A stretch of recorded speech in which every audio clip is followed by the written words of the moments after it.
বিয়ের পর এই প্রথম আমি একটা সপ্তাহ মায়ের কাছে কাটালাম। হ্যালো বন্ধুরা, আমি তিয়াশা। আমার আরেকটা নতুন ভিডিওতে তোমাদের সবাইকে স্বাগত। গোটা মার্চ মাসটা অসুস্থতায় কাটিয়ে ফের ফিরে এলাম আমার রোজকার জীবনে।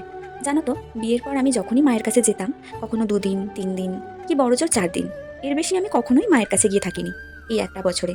অষ্টমঙ্গলাতে গিয়েও 2 দিন থেকেছিলাম, কারণ আমি বুঝি আমার সংসারে অনেক দায়িত্ব আছে। কিন্তু আমিও তো মানুষ, সংসার জীবনে আমি নিতান্তই ছোট সাংসারিক অভিজ্ঞতার দিক থেকে।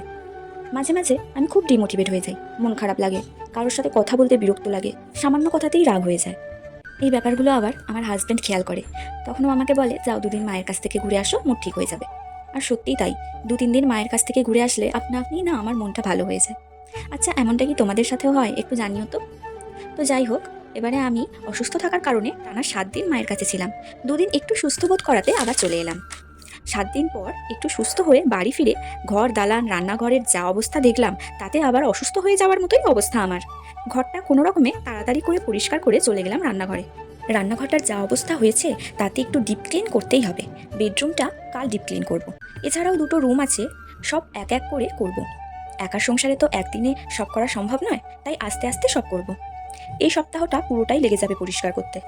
জানো তো, অনেক মানুষই আছে যারা আমাকে বলে, তোমার আর সংসারে কি কাজ, শুধু তো রান্নাটাই করো, কাজের লোক তো আছে, বাসন মাজতে হয় না, ঘর পুছতে হয় না। তাদেরকে আমি কিছু বলি না, কারণ এসব মানুষকে এক্সপ্লেন করা মানে নিজের সময় নষ্ট। আমি তো জানি আমি সারাদিন কি করি। আর মজার ব্যাপার কি জানো, যারা আমাকে এসব বলে তাদের পরিবারে 2জন মহিলা। একজন ঘর পুছে তো অন্যজন বাসন মাজে, একজন রান্না করে তো অন্যজন ঘর গোছায়, একজন কাপড় কাচে তো অন্যজন রান্নার জোগাড় করে। এরকম মানুষ যখন আমাকে জ্ঞান দেয় সংসারের সব কাজ একলা করলে কোনো পরিশ্রমই হয় না, তখন মনে মনে হাসা ছাড়া আর কোনো উপায় নেই। আবার কিছু কিছু মানুষ এমনও আছে যারা আমার দিকটাও বোঝে, তবে তা খুব অল্প সংখ্যক।